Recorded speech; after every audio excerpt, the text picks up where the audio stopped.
안녕하세요. 시완이와 함께하는 성경 공부에 오신 것을 환영합니다.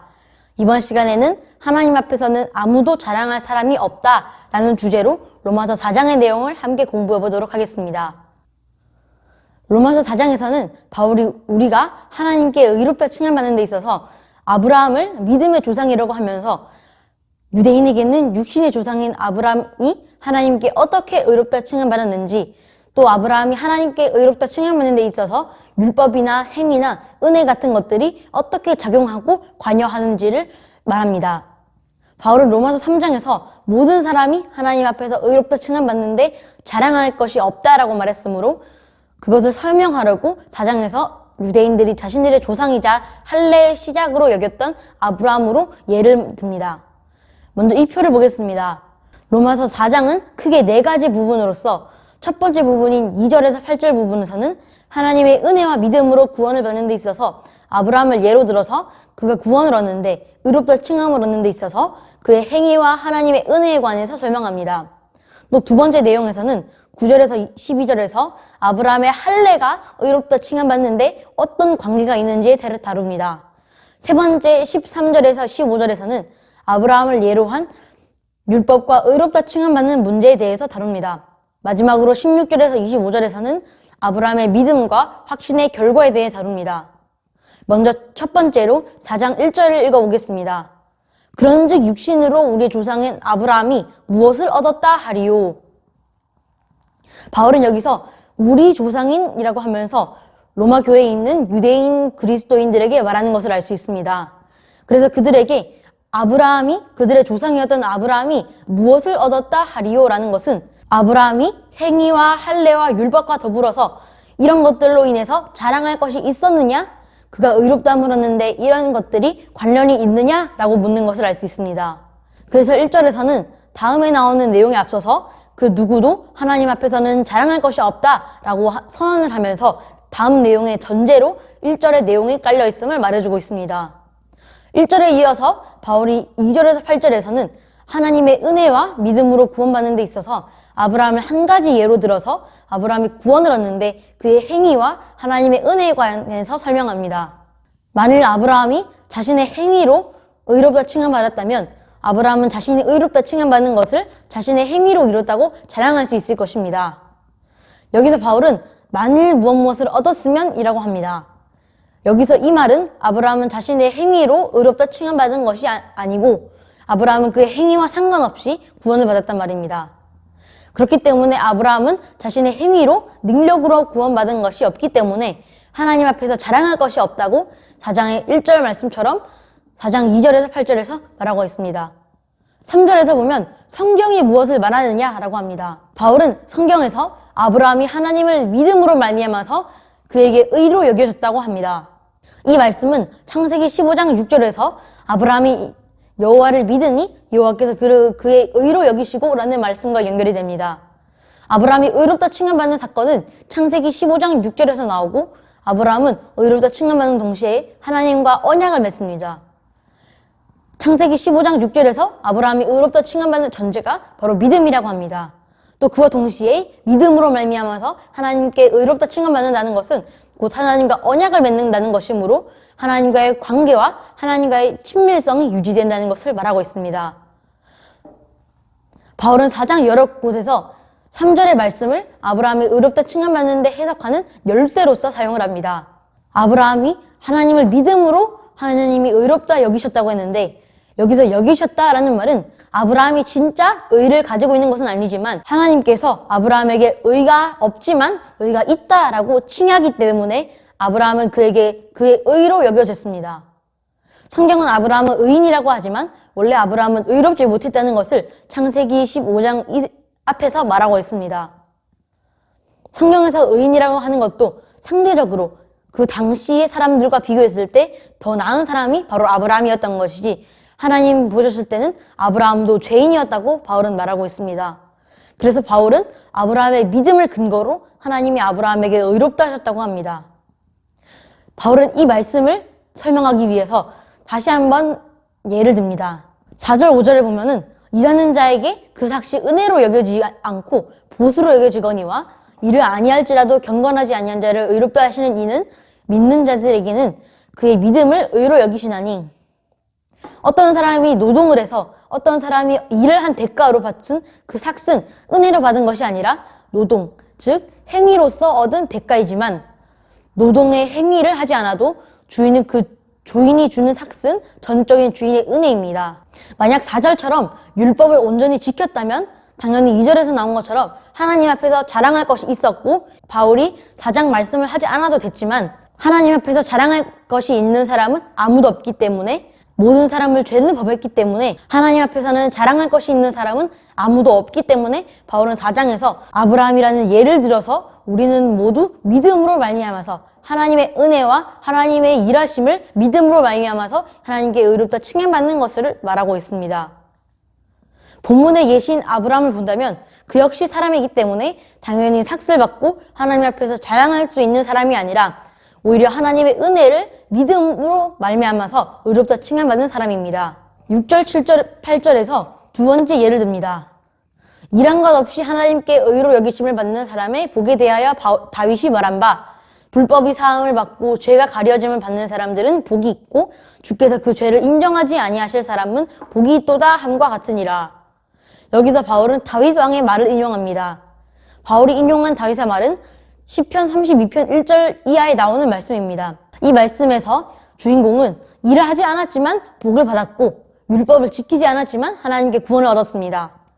하나님께서 이 사람의 죄를 가리셨기 때문에 그 죄를 인정하지 않아서 심판을 받지 않으실 수 있었고 바울은 이렇게 여러 가지 예를 들면서 하나님께서는 우리의 죄를 가리어 주셨고 하나님께서는 우리의 죄를 간과하심으로 말미암아서 우리에게 의롭 칭하셨고 복을 주셨습니다. 이어서 9절에서 12절에서는 할례와 무할례가 우리가 어떻게 의롭다 여겨지는데 어떤 작용을 하는지를 말합니다. 과연 바울이 말한 하나님이 우리의 죄를 가리심으로 의롭다 여기신 것이 할례를 받은 사람들에게만 적용될까요? 아니면 무할례자에게도 적용이 될까요? 만약 무할례자에게는 하나님의 구원이 미치지 않는다면 현재 대부분의 사람들은 할례를 하지 않았으므로 예수님을 믿더라도 하나님의 일하심과 하나님의 은혜를 믿더라도 구원을 받지 못합니다. 그렇다면 9절에서 12절의 말씀을 보고 함께 알아보도록 하겠습니다. 구약시대 때는 이스라엘에서 할례자나 무할례자냐라는 것이 매우 중요했습니다. 왜냐하면 이스라엘의 남자들은 태어난 지 8일 안에 무조건 할례를 받아야 했고 만약 할례를 받지 않는다면 극단적으로 이 할례를 받지 않은 사람들은 이스라엘 백성이 아니었고 하나님의 언약 백성이 아니라는 것을 뜻했습니다. 그래서 많은 유대인들이 할례라는 것에 매우 큰 자부심을 가지고 있었고 할례를 했느냐 하지 않았느냐에 따라서 특권을 주어지거나 주어지지 않을 것이었습니다. 그렇다면 우리가 아브라함이 의롭다함을 얻는 데 있어서 그가 할례를 받았느냐 안 받았느냐가 그가 구원을 얻는 데 있어서 영향을 미쳤느냐에 대해서 살펴보면 문제가 해결될 것 같습니다. 만약 아브라함이 할례를 이미 받고 하나님께 의롭다함을 여김을 받았다면 할례를 하는 것이 유익할 거고 만약 아브라함이 할례를 받지 않고 하나님께 의롭다함을 얻었으면 사람이 의롭다 여기는데 아무런 상관도 없을 것입니다. 또 아브라함이 어떤 조건으로 의롭다함을 얻을 때 말씀들을 살펴보면 하나님께서 어떤 조건으로 어떤 이유로 그에게 의롭다고 여겼을지도 알 수 있을 것 같습니다. 아브라함이 하나님께 믿음으로 칭함받은 때는 창세기 15장에 하나님이 아브라함과 언약을 맺을 때입니다. 하지만 하나님께서 아브라함에게 할례를 명령하시고 이삭을 약속하실 때는 아브라함이 99세일 때였습니다. 그렇기 때문에 하나님이 아브라함을 의롭다 칭하시는 데 있어서 할례가 의롭다 칭함받는데 도움을 준 것은 없다고 할 수 있습니다. 그런데 아브라함이 의롭다 칭함받는데 할례는 도움을 주지 않는데 하나님은 왜 굳이 아브라함에게 할례를 명령하셨을까요? 11절에서 바울은 할례의 목적을 말합니다. 함께 11절, 12절을 읽어보겠습니다. 그가 할례의 표를 받은 것은 무할례 시에 믿음으로 된 의를 인친 것이니 있는 무할례자로서 믿는 모든 조상이 되어 그들도 의로 여기심을 얻게 하려 하심이라. 또한 할례자의 조상이 되었나니 곧 할례 받을 자에게 뿐 아니라 우리 조상 아브라함이 무할례 시가 가졌던 믿음의 자체를 따르는 자에게도 그러하니라. 바울은 11절 12절에서 할례가 우리가 구원받는 데 있어서 아무런 영향을 주지 않고 그것을 단지 아브라함이 표징하기 위하여서 할례를 한 것뿐이지 그가 의롭다 여겨지고 그가 구원을 받는 데는 아무런 영향을 주지 않았다고 말합니다. 그래서 원래 하나님의 의도는 이스라엘 백성이 할례를 함으로써 자신의 백성임을 알게 하고 자신의 백성인 것을 표징하는 의도로 했는데 나중에 유대인들은 이것을 하나님께 의롭다 함을 얻는 유일한 조건이고 만약 할례를 하지 않았다면 그는 하나님의 언약 백성이 아니라고 극단적으로 하나님의 뜻을 오해했습니다. 그래서 어떤 유대인들은 이방인에게도 굳이 할례를 강요하면서 할례의 불필요성을 주장하는 바울을 지적하고 비방하고 반대했습니다. 11절 후반부와 12절 전반부를 보면 아브라함은 할례자의 조상일 뿐 아니라 무할례자로서 모든 믿는 자들의 조상이라고 합니다. 이 근거가 바로 아브라함이 할례를 하기 전에 하나님께서 의롭다 칭하셨기 때문이라고 합니다. 하지만 이 말은 유대인들의 아브라함은 우리의 할례자들, 즉 유대인들의 조상이야 라는 자부심과 생각을 무너뜨리는 말입니다. 왜냐하면 유대인들은 자신들이 할례를 해서 구원받은 아브라함의 자손이자 하나님의 백성이라고 생각하기 때문입니다. 11절을 보며 우리는 할례에 대해서 정의를 내릴 수가 있습니다. 아브라함은 할례나 율법을 지킴으로 행위로 말미암아서 의롭다 칭함받은 것이 아니라 그의 믿음으로 말미암아서 의롭다 칭함받았으니 모든 믿는 자들이 할례자나 무할례자나 모두 아브라함의 믿음의 자손입니다. 이렇게 바울은 할례로 하나님의 언약 백성이 되고 의롭다 칭함받는 사람은 없다고 선언을 합니다. 이어서 13절에서 15절에서는 할례로 구원받은 것은 아니라고 했지만 율법을 지킴으로 구원 얻는 것은 어떨까요? 13절에서 15절에서는 율법으로 구원받는 문제에 대해서 바울이 또다시 아브라함을 예로 들어서 설명합니다. 유대인들의 전통에 따른다면 그들이 지키는 율법을 가장 먼저 지킨 사람은 아브라함이라고 합니다. 그들의 구원에 관한 생각은 그들의 전통을 기초로 하기 때문에 즉 그들은 아브라함의 율법을 지켜서 구원을 받았기 때문에 우리 조상인 아브라함을 따라서 우리도 율법을 지키면 구원을 받을 것이라고 이렇게 생각을 했습니다. 그런데 과연 그들의 생각처럼 율법을 지킴으로 구원받는 것일까요? 13절을 보면 해답이 나옵니다. 13절을 함께 읽어보겠습니다. 아브라함이나 그 후손에게 세상의 상속자가 되리라고 하신 언약은 율법으로 말미암은 것이 아니요 오직 믿음의 의로 말미암은 것이니라. 하나님이 아브라함에게 주신 복 중 하나가 세상의 조상이 아니라 믿음의 조상이 되셨다는 겁니다. 아브라함의 믿음의 조상으로서 율법을 지킴으로가 아니라 그 말대로 믿음으로 말미암아서 구원받아 믿음의 후손들에게 믿음의 본을 보였다고 합니다. 14절처럼 율법에 속한 자들의 상속자면 믿음은 헛된 것이고 약속은 파괴된 것입니다. 바울은 14절에서 13절의 내용의 타당성을 주장하기 위해서 율법에 속한 자들이 즉 율법을 지킨 자들이 하나님의 상속자라면 우리의 믿음은 결국엔 헛된 것이고 무효이고 파기가 되는 것입니다. 또한 무엇보다 율법을 지킨 사람은 온전히 지킨 사람은 단 한 명도 없기 때문에 결국엔 이 세상에서 아무도 구원받은 사람이 없을 것입니다. 15절에 보면 율법은 진노를 이룬다고 합니다. 이 말씀은 사실상 3장 20절과 같은 의미입니다. 3장 20절에서 나왔듯이 율법은 죄를 깨닫게 하고 죄를 깨달음으로 심판을 받게 되는 것이라고 합니다. 그래서 15절 하반부처럼 율법이 없다면 법을 범함도 없는 것입니다. 이렇게 바울은 아브라함도 다른 사람들도 율법으로는 구원받는 것이 아니고 믿음으로 은혜로 구원받는 것을 증명했습니다. 그렇다면 우리는 무엇을 믿고 의롭다 칭함받고 구원을 받는 것일까요? 우리는 예수 그리스도 하나님을 믿는다라고 쉽게 대답할 수 있을 것입니다. 행위나 율법이나 할례로 의롭다 칭함받고 구원받는 것이 아니라 구원은 믿음으로 말미암는 것이라면 이 믿음에는 반드시 포함되어야 하는 것이 무엇이고 우리는 도대체 무엇을 믿어야 하는 것일까요? 이에 대한 해답은 16, 17절에서 정확하게 대답해주고 있습니다. 함께 읽어보도록 하겠습니다. 그러므로 상속자가 되는 것이 그것이 은혜에 속하기 위하여 믿음으로 되나니 이는 그 약속을 모든 후손에게 굳게 하려 하심이라. 율법에 속한 자에게뿐 아니라 아브라함의 믿음에 속한 자에게도 그러하니 아브라함은 우리 모든 사람의 조상이라. 기록된 바 내가 너를 많은 민족의 조상으로 세웠다 하심과 같으니 그가 믿은 바 하나님은 죽은 자를 살리시며 없는 것을 있는 것으로 부르시는 것이니라. 16, 17절을 보면 아브라함이 믿음으로 자신만 하늘나라의 상속자가 된 것뿐만이 아니라 그의 모든 믿음의 후손들이 하늘나라의 상속자가 될 수 있게 된 것이 바로 하나님의 은혜이고 우리가 믿어야 할 것입니다. 아브라함도 믿고 우리가 믿는 하나님은 죽은 자를 살리시며 없는 것을 있는 것으로 무에서 유로 창조하시는 분이 바로 전능하시고 위대하신 분인 우리가 믿는 하나님이십니다. 이어서 18절에 보면은 아브라함의 믿음에 대해서가 나옵니다. 함께 읽어보겠습니다. 아브라함이 바랄 수 없는 중에 바라고 믿었으니 이는 내 후손이 이같으리라 하신 말씀대로 많은 민족의 조상이 되게 하려 하심이라. 아브라함이 이삭을 제물로 바치라는 하나님의 명령을 들었을 때 그는 자신이 이삭을 제물로 바치더라도 하나님께서는 틀림없이 다시 이삭을 살리실 거라고 믿었기 때문에 아브라함이 바랄 수 없는 상황, 즉 최악의 상황 속에서도 하나님을 의지하고 믿었기 때문에 하나님은 그에게 믿음의 조상이 되게 하셨고 많은 복을 주셨습니다.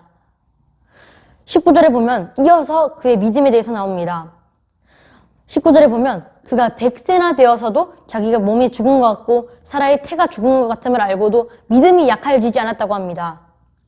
또한 그는 믿음이 없어서 하나님의 약속을 의심하지도 않았고 잊지도 않았습니다. 아브라함이 자신의 몸과 사라의 태도 죽은 것을 알면서도 100세까지 하나님의 약속을 기다렸다는 것은 대단한 믿음입니다.